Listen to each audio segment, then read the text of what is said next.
Present perfect continuous tense. हमने पिछले video में देखा था कि प्रेजेंट सिंपल टेंस क्या होते हैं, प्रेजेंट कंटिन्यूस टेंस क्या होते हैं, और अब हम चर्चा कर रहे हैं कि प्रेजेंट परफेक्ट टेंस क्या होते हैं। आज हम प्रेजेंट परफेक्ट टेंस की हम चर्चा करेंगे। तो जैसे कि हमने पिछले वीडियो में हमने देखा था कि हर टेंस की अपनी एक पहचान होती है और अब उसी पहचान को लेकर के हम चलते हैं। तो हम प्रेजेंट परफेक्ट टेंस की पहचान के तौर में देखते हैं कि वाक्य के अंत में चुका है, चुकी है, चुके हैं आदि शब्द आते हैं वाक्य के अंत में कहें, या फिर अपन इसको कहेंगे कि हिंदी वाक्य के अंत में चुका, चुकी, चुके आदि शब्द आते हैं।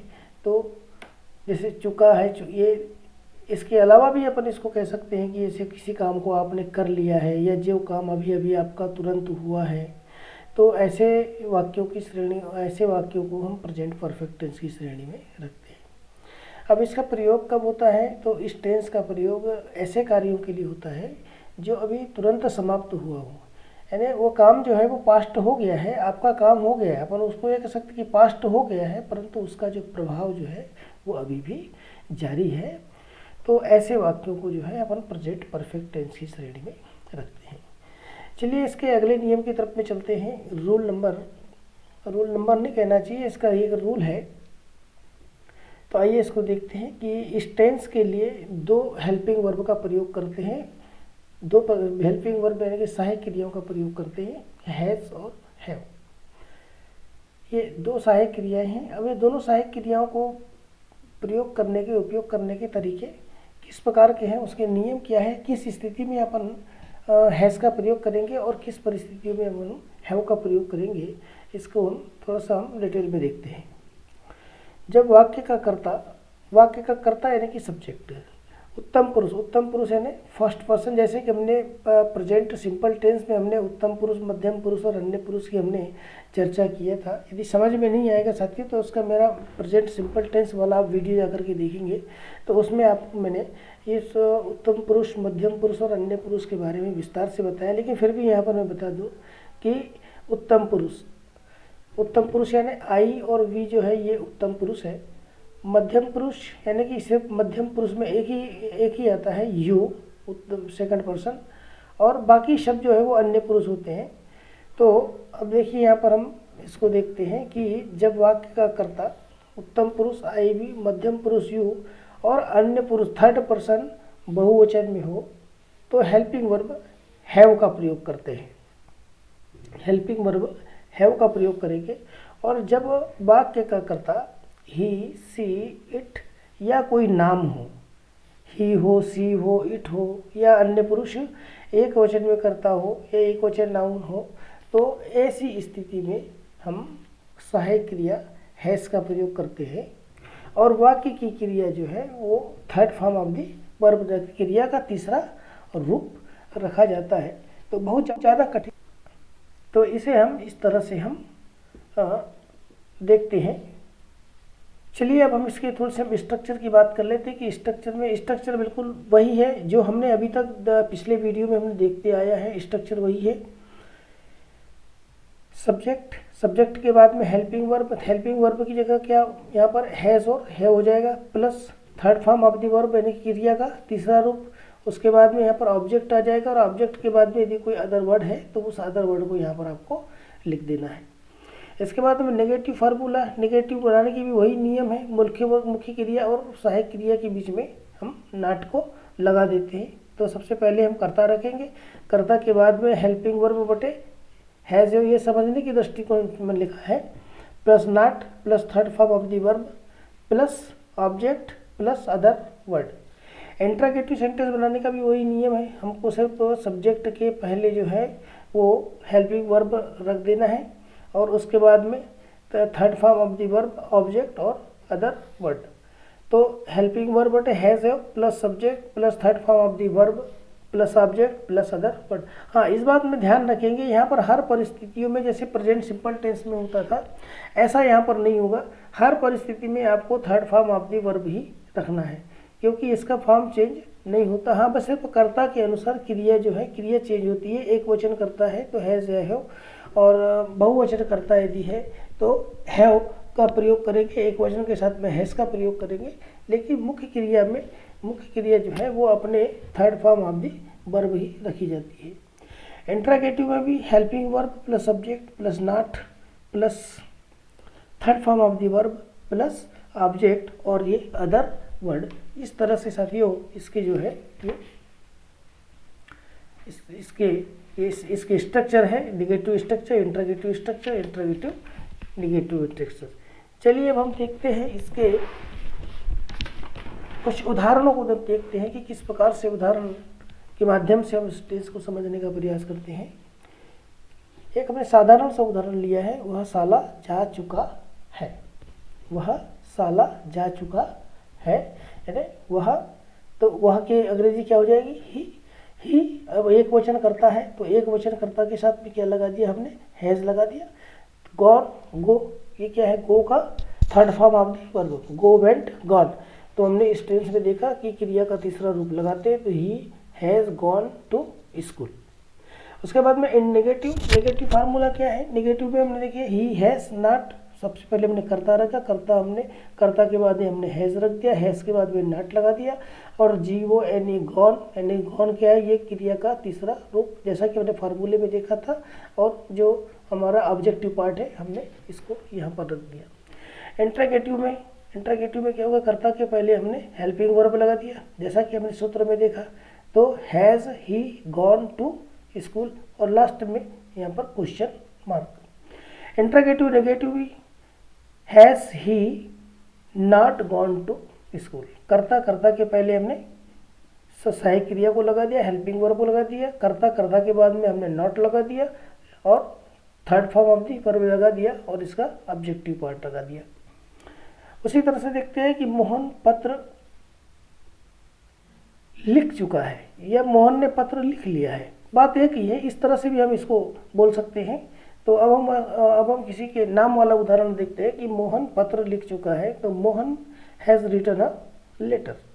मोहन है तो मोहन देखिए मोहन करता है और ये एक वचन करता है, तो एक वचन कर्ता के साथ में हमने क्या किया, सहायक क्रिया हैज़ लगाया और third form of the verb रख दिया अ लेटर, यानी कि अ लेटर, यानी कि ये तुम्हारा ऑब्जेक्टिव पार्ट हो गया।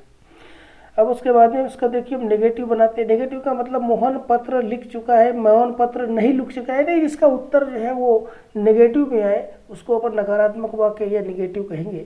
तो देखिए अब नेगेटिव पार्ट को हम कैसा बनाएंगे, तो Mohan has not written a letter, बस नॉट लगाने का नियम यही है इस टेंसों में कि अंग्रेजी में सहायक क्रिया और मुख्य क्रिया के बीच में यदि आप ये नॉट लगा देते हैं तो ये प्रश्न जो है ये नेगेटिव बन जाता है। इंट्रोगेटिव में सब्जेक्ट के पहले हेल्पिंग वर्ब रख दिए, तो सब्जेक्ट क्या है हमारा, मोहन है, मोहन को हमने रख दिया, मोहन के पहले जो हैज़ है ये हमने हैज़ को यहाँ पर लगा दिया, उसके बाद third form of the verb a letter, तो has Mohan written a letter. इसके बाद में इंट्रोगेटिव नेगेटिव में क्या हो जाएगा, has Mohan not written a letter है, क्या मोहन पत्र नहीं लिख चुका है।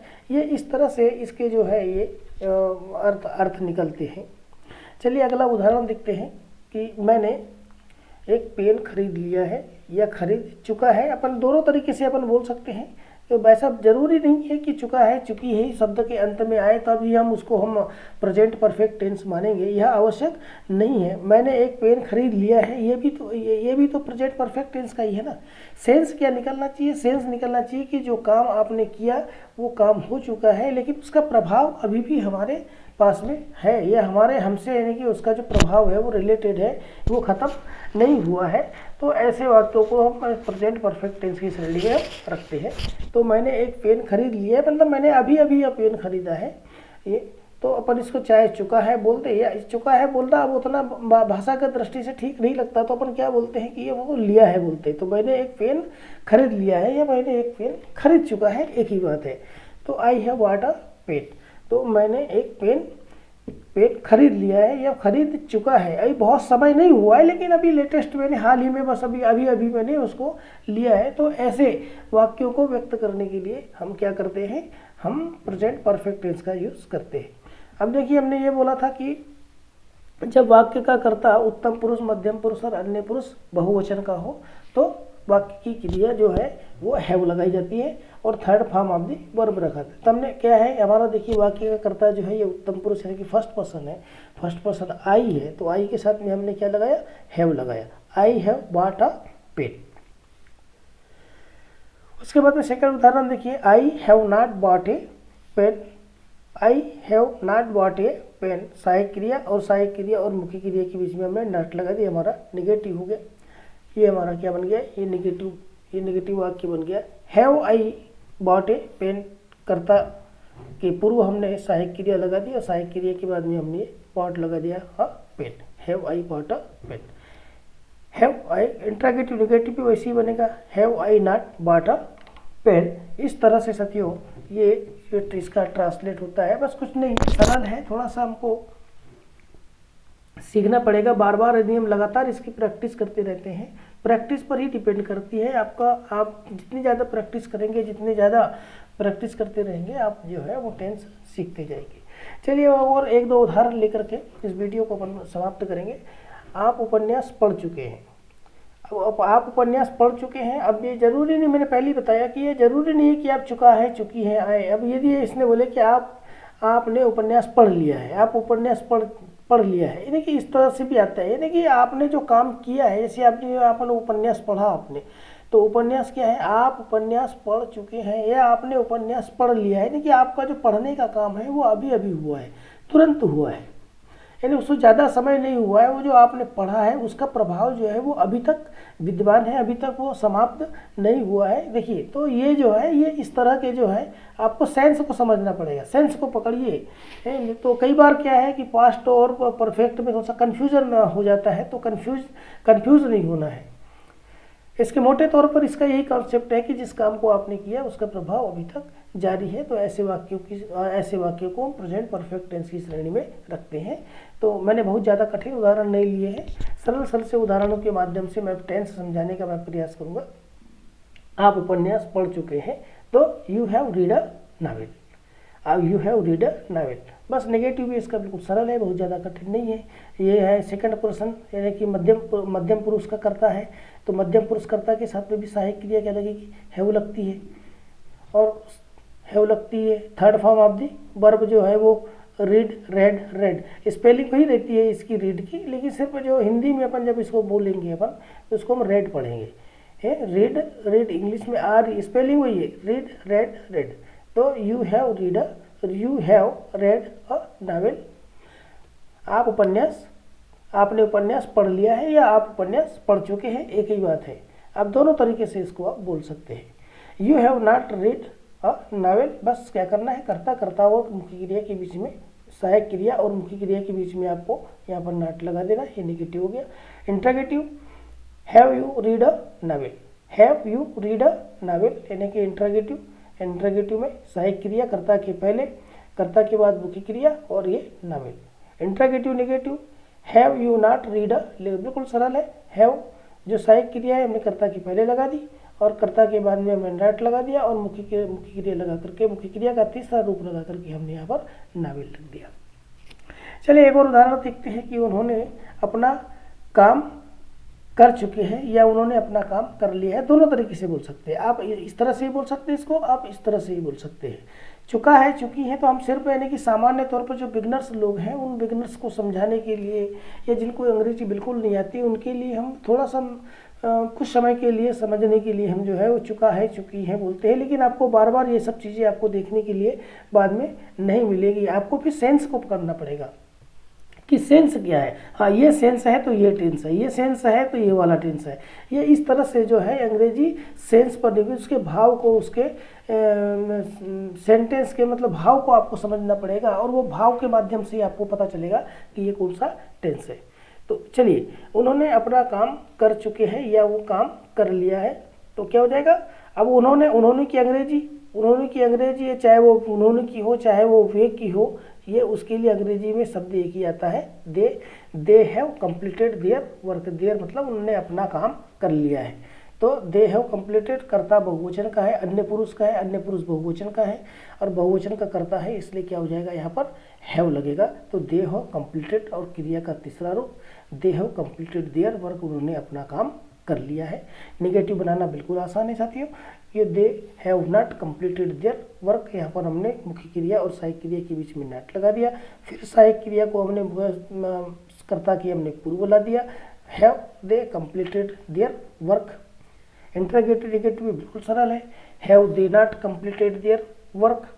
तो इस तरह से बिल्कुल आसान तरीके से मैंने आपको समझाने का प्रयास किया है। इसी तरह से आप जो है बहुत सारी क्रियाओं के माध्यम से, जैसे खाना क्रिया है, इस खाना के माध्यम से वह आम खा चुका है, हम क्रिकेट खेल चुके हैं, मोहन पुस्तक पढ़ चुका है, वे पतंग उड़ा चुके हैं, आप दिल्ली जा चुके हैं। इस तरह से बहुत सी क्रियाओं के माध्यम से आप छोटे छोटे वाक्य बना सकते हैं।